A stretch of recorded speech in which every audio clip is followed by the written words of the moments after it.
Good afternoon students. देखो आज हम पढ़ेंगे अर्थमेटिक मीन के बारे में। अर्थमेटिक मीन क्या होता है? देखो तुम्हें मीन निकालना आता है ना, कि हम कोई भी टर्म्स को ऐड करते हैं, उसको डिवाइड बाय 2 कर देते हैं, वही हमारा अर्थमेटिक मीन होता है। तो अब इसमें भी हमारे पास यही होगा कि अगर हमारे पास कोई एक एपी दे रखी है, ठीक है, और उसमें बीच में कोई एक वैल्यू है ए, ठीक है, तो ए किसकी, अब देखो एपी है तो तुम्हें पता है कि दैट इनका डिफरेंस क्या होगा, common, A minus A is equals to B minus ए।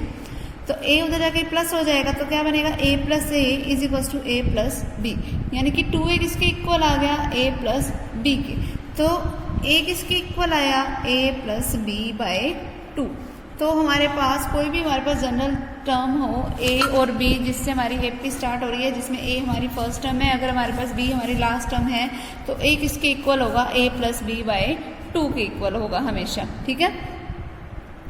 फिर उसके बाद देखो हमारे पास नेक्स्ट इसमें हमारे पास क्या आएगा कि अगर हमारे पास कोई एक एपी है, बीच में हमें इसमें कोई नंबर ऑफ टर्म्स इंसर्ट करवानी है, मतलब डालनी है, और इन टर्म्स को हम क्या बोलते हैं, अर्थमेटिक मीन। इनको हम क्या बोलते हैं, अर्थमेटिक मीन।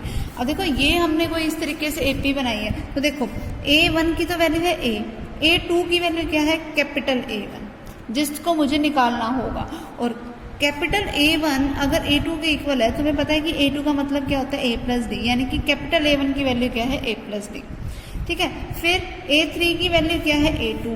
इट मीन्स क्या है, A3 का मतलब A प्लस 2D, यानी कि A प्लस 2D की वैल्यू है capital A2, and so on चलता जाएगा। A प्लस एन डी की वैल्यू क्या होगी, कैपिटल A n। जब यहाँ 2 था तो 2, 1 था तो 1, n है तो n, ठीक है। और जो हमारी लास्ट वाली टर्म होगी वो b क्या है, देखो हमारे पास ये लास्ट वाली टर्म b एक्चुअल में वैल्यू है किसकी, तो देखो वैसे तो हमारे पास a1 a2 up to an तक चलता है, और वो an की वैल्यू होती है ना कुछ, लेकिन अब यहाँ पर वो नहीं है सिस्टम। यहाँ पर एक्चुअल में है क्या, देखो हमारे पास n टर्म्स तो ये रही, बीच में है एक ये वाली टर्म और b, तो ये होगी n प्लस 1, और फिर ये वाली टर्म भी है, यानी कि ये वैल्यू है किसकी, an प्लस 2 की, वो क्या है b। an प्लस 2 का मतलब क्या है, a प्लस, अब देखो an का जो हमारे पास जनरल फॉर्मूला होता है वो क्या होता है, a plus n minus 1 into D, यानी कि n की जगह पे अब मुझे क्या पुट करना है, n प्लस 2 पुट करना है। तो क्या बनेगा, a n plus 2 is equals to a plus क्या आएगा, n प्लस 2 माइनस में 1 इंटू में d, ठीक है, जो कि मुझे किसके इक्वल दे रखा है, b के, तो वो रख दिया मैंने। तो क्या बना, a प्लस 2 माइनस 1 यानी कि 1, a plus n plus 1 into में d is equals to b, यानी कि n प्लस 1 इंटू में d is equals to a, उधर जाके माइनस हो गया तो क्या हो गया, b माइनस a। तो d क्या बना मेरे पास, b minus a divided by में n प्लस 1। तो ये हमारे पास क्या आ गया, कॉमन डिफरेंस, ठीक है। तो अब अर्थमेटिक मीन वाले ऐसे सम्स में हमारे पास कॉमन डिफरेंस d की वैल्यू क्या आएगी, b minus a divided by में n प्लस 1, ठीक है। और एक चीज़ और देखो इसमें हमारे पास क्या है कि अगर हमारे पास कभी ऐसा होए कि ये हमारे पास n नंबर ऑफ जो टर्म्स हमने किसी एपी में इंसर्ट करवाई थी, a1 a2 up to an की, ठीक है, और लास्ट टर्म b, एक चीज़ ध्यान रखना, मुझे सिर्फ ये 2 वैल्यूज दी होगी, इसके बीच की जितनी भी टर्म्स हैं इसकी वैल्यू मुझे निकालनी होगी यूजिंग दिस। देखो मैंने अभी तुम्हें बताया that a1 equals to a plus D होगा, तो अगर मेरे पास a और d की वैल्यू होगी, d की वैल्यू मैं इस तरीके से निकाल सकती हूँ। अगर मेरे पास d की वैल्यू होगी वो मैं यहाँ पर पुट कर दूंगी, तो मेरे पास कैपिटल A1 आ जाएगा, कैपिटल A2 आ जाएगा, इस तरीके से मैं जितने भी बीच की सारे टर्म्स हैं वो सब निकाल सकती हूँ, ठीक है। अब अगर मुझे निकालना हो कभी a1 plus a2 up to जितने भी अर्थमेटिक मीन है, अगर मुझे इसका सम निकालना हो तो वो किसके इक्वल होगा, वो हमेशा इक्वल्स टू होगा n times of arithmetic mean, यानी कि ये a क्या था, अर्थमेटिक मीन, यानी कि n इंटू में a प्लस बी बाय 2 के हमेशा ये इक्वल होगा, ठीक है। एक्चुअल में रीज़न क्या है इसका, क्योंकि देखो जब मैं इन सबको ऐड करती हूँ तो मान लो इसका जो सम है, सम के लिए तो अपन SN का फॉर्मूला यूज़ करते हैं, ठीक है। तो ये बनेगा क्या, देखो इन सब a1 plus a2 plus up to an AP में है तो कॉमन डिफरेंस चल रहा होगा कुछ, तो फॉर्मूला क्या होता है, n by 2, total n terms है तो n बाई 2 इंटू में क्या होता है, एस एन का फॉर्मूला क्या होता है, n/2 इंटू में फर्स्ट टर्म प्लस में लास्ट टर्म। अब फर्स्ट टर्म की वैल्यू क्या है a1 प्लस में लास्ट टर्म की वैल्यू क्या है an, वो मैंने रख दी। तो ये क्या बना n इंटू में a plus a1 plus an divided by में 2। अब इसकी वैल्यू क्या है a1 प्लस an, देखो a1 ये हो गया n/2 इंटू में a1 का तो मतलब क्या हो गया a प्लस डी प्लस में an का मतलब क्या हुआ a प्लस एन डी, ये हो गया। तो a1 plus a2 plus up to में an किसके इक्वल आया, वो देखो n/2 इंटू में देखो क्या था a प्लस डी प्लस में a plus N D, a plus a 2a plus में n प्लस 1 इंटू में d, ये बन गया। अब देखो नेक्स्ट ये क्या बना n/2 इंटू में 2a plus n plus 1 into में अभी मैंने d की वैल्यू बताई थी, वो क्या थी b minus a by n plus 1, वो वैल्यू पुट कर दी। तो n प्लस 1 से n प्लस 1 कैंसिल, तो ये क्या बना n/2 इंटू में 2a प्लस में b माइनस a, ये क्या बना n/2 इंटू में a प्लस b, जिसका मतलब क्या हुआ is equals to n into में a प्लस b बाई 2, यानी कि n इंटू में अर्थमेटिक मीन। तो यही मुझे प्रूफ करना था, ठीक है। तो ये किसके इक्वल होगा n इंटू में a के, ठीक है। अब इसकी एक्सरसाइज के सम करते हैं। देखो फर्स्ट सम हमारे पास है क्या, इंसर्ट करनी है हमें 3 अर्थमेटिक मीन्स। 3 अर्थमेटिक मीन्स को इंसर्ट करवाना है -18 से लेके 4 तक के बीच। -18 के बीच में 4 तक के बीच में मैंने 3 अर्थमेटिक मीन डालने हैं, यानी कि a1 a2 a3 डालना है। तो देखो a1 की वैल्यू है मेरे पास -18, a2 किसके इक्वल है a1 के, यानी कि a प्लस डी किसके इक्वल होगा a1 के, ठीक है। फिर ये देखो first second third fourth fifth, यानी कि a5 की वैल्यू है मेरे पास 4। अब देखो मुझे अगर a1 निकालना है तो मुझे d पता होना चाहिए। a5 का मतलब क्या हुआ a plus 4d is equals to 4 है। अब a किसके इक्वल है -18 के, वो पुट कर दो, प्लस में 4d इज इक्वल्स टू 4, क्या बना 4d इज इक्वल्स टू 18, उधर जाके प्लस हो जाएगा तो 4 प्लस 18। तो 4d किसके इक्वल आया 22 के, तो d किसके इक्वल आया 22/4 मीन्स 11/2। अब मुझे निकालना क्या था a1, a1 का मतलब क्या है a प्लस डी, इसका मतलब क्या हुआ a क्या है -18 प्लस में d क्या है 11/2, वो मैंने पुट कर दिया। एलसीएम ले लो 2, क्या है माइनस का 36 प्लस का 11, जो कि क्या आ गया 25/2, माइनस का 25/2, ये मेरे पास आ गया कैपिटल A1। सेम इसी तरीके से मैं कैपिटल A2 बता सकती हूँ a प्लस 2d करके। अब a भी पता है d भी पता है, वैल्यूज पुट कर दो। फिर सेम इसी तरीके से a3 भी निकल जाएगा a प्लस 3d करके, ठीक है। अब अगले सम में 6 नंबर डालने हैं, मुझे 6 नंबर डालने हैं, तो बस सेम इसी तरीके से होगा, बस उसमें a4 भी निकालना होगा, a5 भी और a6 भी। a4 निकालने का तरीका क्या होगा a प्लस 4d कर देना, बस इस तरीके से हम इसको निकाल लेंगे। तो नेक्स्ट अब थर्ड सम देखो क्या है हमारे पास। थर्ड सम देखो, there are n arithmetic mean between 7 and 85। अगर 7 और 85 के बीच में n अर्थमेटिक्स मीन है, तो पहले मैंने n अर्थमेटिक मीन डाल दिया इसके बीच में।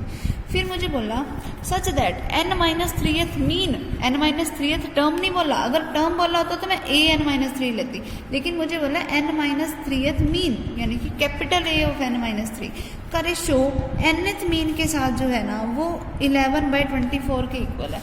तो मैंने तुम्हें ये चीज़ बताई हुई है कि कैपिटल an किसके इक्वल आएगा a प्लस एन डी के, यहाँ जो है वही यहाँ आएगा, यानी कि क्या आएगा a प्लस n-3 इंटू में d divided bye a plus में एन डी किसके इक्वल दे रखा है 11/24 के, ठीक है। अब a की वैल्यू क्या है मेरे पास 7, तो क्या बनेगा 7 प्लस n-3 इंटू में d डिवाइडेड बाय में 7 plus N D is equal to किसके 11/24 के। तो मुझे n की वैल्यू निकालनी है, तो पहले मुझे d निकालना पड़ेगा, ताकि d की जगह पे वैल्यू पुट कर दूँ और आफ्टर क्रॉस मल्टीप्लीकेशन मेरे पास n की वैल्यू आ जाए। तो पहले मेरे को d की वैल्यू निकालनी पड़ेगी। देखो इसके बीच में total n number of terms हैं, एक टर्म ये रही होगी n+1, एक टर्म ये रही, ये कौन सी यानी कि टर्म है n+2, यानी कि an+2 की वैल्यू क्या है 85। जनरली an का फॉर्मूला क्या होता है a plus n-1 into D, यानी कि ये क्या बना a प्लस, अब यहाँ पे जो है वो यहाँ आएगा, यहाँ यहाँ पर क्या है n+2 माइनस में 1 इंटू में d, वो किसके इक्वल है 85 के। तो अब a की वैल्यू पुट कर दो 7 प्लस, अब यहाँ पर क्या बना n+1 इंटू में d इज इक्वल्स टू 85। क्या बना n+1 इंटू में d, 5 उधर जाके 7 उधर जाके माइनस हो गया तो क्या बना 78। तो d की वैल्यू क्या आ गई 78/n+1। अब इस वैल्यू को इसमें पुट कर दो, इसमें पुट किया तो क्या बना 7 प्लस n-3 इंटू में 78/n+1। तो ये बन गया 78/n+1। इतना बनने के बाद ठीक है, डिवाइडेड बाय में क्या पड़ा है 7 प्लस n इंटू में 78/n+1, जो कि किसके इक्वल है हमारे पास 11/24 के। तो अब सिंपल सी बात है, अब सिंपली इसका एलसीएम ले लो। एलसीएम देखो क्या आएगा 7 इंटू में n+1 प्लस 78 इंटू में n-3 डिवाइडेड बाय में क्या आएगा n+1 होल डिवाइडेड बाय, इनका भी एलसीएम ले लो। तो 7 इंटू में n+1 plus 78n divided by में क्या पड़ा n+1 इज इक्वल्स टू क्या आएगा 11/24। तो first term by second by third by fourth, तो सेकेंड से फोर्थ कैंसल और सिर्फ इनकी क्रॉस मल्टीप्लीकेशन करके हमारे पास वैल्यू किसकी आ जाएगी n की। तो अब देखो next sum, there are N arithmetic mean between 3 and 17। फिर लास्ट मीन का फर्स्ट मीन के साथ, यानी कि मुझे अब an/a1 दे रखा है 3/1, बिल्कुल सेम ऐसा ही सम है, ठीक है, सेम इसी तरीके से करेंगे। अब नेक्स्ट देखो, फाइंड 14 AMs बिटवीन 5 and 8। 5 और 8 के बीच में 14 AMs है, यानी कि A1 है, A2 है, अप टू A14 तक है, 5 से 8 के बीच में। पहले तो मुझे वो निकालने हैं इन सब की वैल्यूज, इन सब की वैल्यूज निकालूंगी कैसे, देखो मेरे पास a की वैल्यू है 5 और देखो 14 टर्म्स ये रही, 15वीं ये रही, 16वीं ये रही, यानी कि a16 की वैल्यू क्या है 8। a16 का मतलब a प्लस 15, d की वैल्यू क्या है 8। अब a की वैल्यू 5 पुट करो, 5 plus 15d is equal to 8। 5 उधर जाके माइनस हो जाएगा तो 15d किसके इक्वल आया 8 माइनस 5 यानी कि 3। तो d किसके इक्वल आया 3/15 यानी कि 1/5। d की वैल्यू आ गई। अब मुझे निकालनी किसकी वैल्यू है a1 की। a1 का मतलब क्या होता है a प्लस d। अब a क्या था 5, d क्या था 5 प्लस 1/5। एलसीएम लिया 5 तो क्या आ गया 25 प्लस 1 जो कि क्या बना 26/5। सेम उसी तरीके से अब तो क्या निकाल लेंगे हम a14। a14 क्या होगा a प्लस 14d, जिसका मतलब क्या हो जाएगा 5 प्लस 14 इंटू में 1/5। एलसीएम 5 क्या आएगा 25 प्लस 14 जो कि क्या बनेगा 39/5। ठीक है, इस तरीके से बीच की भी निकाल लेना। फिर उसने हमें बोला and hence show that their sum is. अब जो ये 14 अर्थमेटिक मीन बनेंगे मुझे ये शो करना है कि इनका ये जो सम होगा ना वो 14 टाइम्स होगा अर्थमेटिक मीन बिटवीन 5 and 8 का। यानी कि मुझे ये शो करना है कि a1 plus a2 plus up to a14 जो होगा वो इक्वल्स टू किसके होगा 14 टाइम्स ऑफ अर्थमेटिक मीन्स, यानी कि 14 टाइम्स ऑफ चलो पहले इतना लिखो, सिर्फ इतना 14 टाइम्स ऑफ अर्थमेटिक मीन। ठीक है, तो लेफ्ट साइड लेके चलो। लेफ्ट साइड क्या है मेरे पास a1 plus a2 plus up to a14, जिसका मतलब क्या हुआ a1 की वैल्यू देखो क्या है मेरे पास, a1 की वैल्यू मैंने निकाल ली है 26/5, d मुझे पता है ये क्या चल रहा है। ठीक है, और अप टू a14 की वैल्यू क्या है 39/5। अगर मैं अब इसका सम करना चाहूँ तो इसका सम होगा क्या, फॉर्मूला क्या देखो, टोटल 14 टर्म्स है, सम का फॉर्मूला क्या होता है n/2 इंटू में a क्या है 26/5 प्लस में लास्ट टर्म क्या है 39/5। तो ये क्या बना 14/2, जिसका मतलब क्या हो गया 7 इंटू में अब एलसीएम क्या आ गया 5, तो क्या बना ऊपर 26 प्लस 39। अगर मैं इन दोनों को ऐड करूं क्या बनेगा देखो, 7 पहले एज इट इज लिखा, फिर इन दोनों को मैं ऐड कर देती हूँ, 9 and 6 15 कैरी 1 65/5। अब ये कैंसिल आउट हो रहा है 13 पे, 13 इंटू में 7 जो कि क्या होता है 91। अब लेफ्ट साइड आ गई मेरे पास 91। अब मैं राइट साइड निकाल लेती हूँ। राइट साइड देखो क्या 14 इंटू में अर्थमेटिक मीन आना चाहिए, यानी कि 14 इंटू में a प्लस b/2। अब a की तो वैल्यू क्या थी मेरे पास 5 और b की वैल्यू क्या थी 8, तो क्या आएगा 14 इंटू में 5 प्लस 8/2 कैंसिल आउट हो रहा है 7 पे, तो ये क्या बना 7 इंटू में 13 जो कि फिर से क्या आ गया 91। तो अब ये दोनों सेम है, तो यानी कि इनका ये जो टोटल है वो हमेशा इक्वल टू होगा 14 इंटू में 8। अब अगला सम क्या है, prove that the sum of n AMs between a and b इज n times of the A M between A and B, ये सब मेरे को करवाने की ज़रूरत नहीं है। क्यों? क्योंकि ये वाला सम बिल्कुल सेम वही है जो अभी मैंने इसके बेसिक को करवाते टाइम भी बताया था। बेसिक को करवाते टाइम ये बताया था ना मैंने कि इनका अर्थमेटिक मीन इक्वल्स टू होगा n times of the arithmetic mean between A and B. बिल्कुल यही करना है, ठीक है, जो भी मैंने बेसिक में बताया। क्लियर? अब नेक्स्ट सम और लास्ट सम देखो क्या है इसका, कि prove that the sum of m a n's between any two numbers is to the sum of n a n's between them is as m ratio n, कि अगर मेरे पास कोई a1 plus a2 plus up to am है, इसका अगर मैं ratio लूँ a1 plus a2 up to an के साथ, तो वो m बाई n के इक्वल आता है। ये मुझे प्रूफ करना है, तो वो मैं प्रूफ कर देती हूँ। देखो तुम्हें पता है कि अगर मान लो कि कोई दो नंबर हैं a और b टाइप के, अब सबसे पहले उसके बीच में a1 a2 up to am डाल दो, ठीक है, कोई भी दो नंबर्स के बीच। अभी डाला तो a1 plus a2 up to am किसके इक्वल होएगा, m टाइम्स ऑफ जितनी टर्म्स हैं वही m टाइम्स ऑफ इन दोनों का अर्थमेटिक मीन यानी कि a plus B by two, equation number first होगी।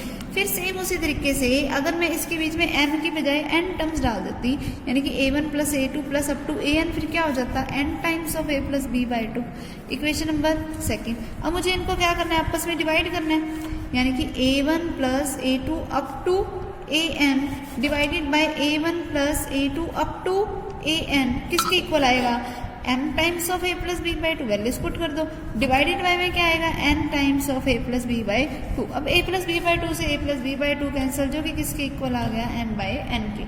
और यही मुझे प्रूफ करना था कि ये रेशियो m बाई n की इक्वल है, वही आ गया, ठीक है। तो अब ये एक्सरसाइज हमारी कंप्लीट हो गई। नेक्स्ट टाइम हम न्यू शुरू करेंगे ज्योमेट्रिक मीन, ठीक है।